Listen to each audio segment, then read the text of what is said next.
आज मैं समस्त देशवासियों की तरफ से संत शिरोमणि आचार्य श्री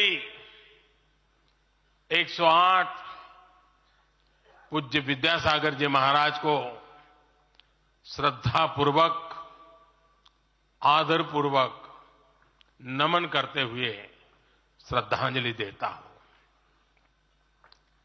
उनके संलेखन समाधिस्थ होने की सूचना मिलने के बाद उनके अनुयायी शोक में हैं, हम सभी शोक में हैं। और मेरे लिए तो यह एक व्यक्तिगत क्षति जैसा है। वर्षों तक मुझे व्यक्तिगत रूप से अनेक बार उनसे मिलने का, उनके दर्शन करने का, उनके मार्गदर्शन प्राप्त करने का अवसर मिला है। कुछ ही महीने पहले ऐसा ही मन कर गया था, मेरे प्रवास कार्यक्रम को बदल करके बहुत सुबह सुबह मैं उनके पास पहुंच गया था। तब पता नहीं था कि मैं दोबारा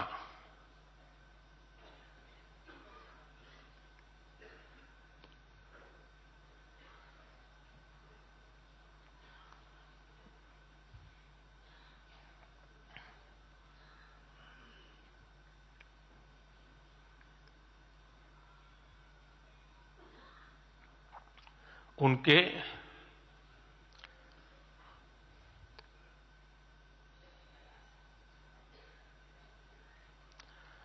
दर्शन नहीं कर पाऊंगा।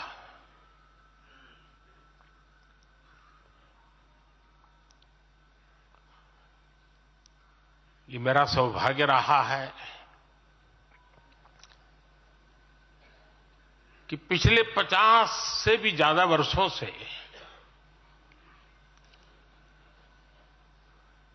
मुझे देश के गणमान्य आध्यात्मिक मूर्तियों के निकट रहने का, उनके आशीर्वाद पाने का अवसर रहा है।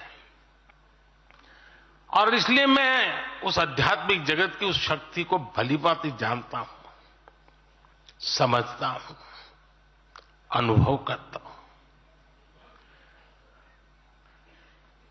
आपको सुनकर के आश्चर्य होगा कि वे तो दिगंबर परंपरा से थे। उनका जीवन कैसा होता है हम जानते हैं, लेकिन शायद ही कोई ऐसी महत्वपूर्ण घटना ऐसी नहीं होगी या मेरी तरफ से कुछ महत्वपूर्ण किसी काम में मेरा संबंध आया हो, 24 घंटे के भीतर भीतर उसका एनालिसिस करके मुझे उनका संदेश आता था। यानी कितने जागरूक थे।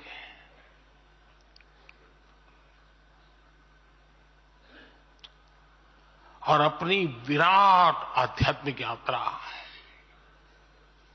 और उसके बाद भी वो हम सबको हमेशा प्रेरणा देते रहे हैं। जीवन भर उतनी सौम्यता के साथ उनका लोगों को मिलना, उन्होंने हमारे युवाओं को परंपराओं से जोड़ा, गरीबों तक शिक्षा और स्वास्थ्य की सुविधाएं पहुंचाई। उनका पूरा जीवन उस व्यक्ति के लिए प्रेरणा जैसा है जिसने गरीबों और वंचितों के लिए काम करने का संकल्प लिया है। आज जब भारत प्रगति के पथ पर आगे बढ़ रहा है, मुझे विश्वास है कि उनके सिद्धांत और उनका आशीर्वाद ऐसे ही भारत भूमि को प्रेरणा देता रहेंगे।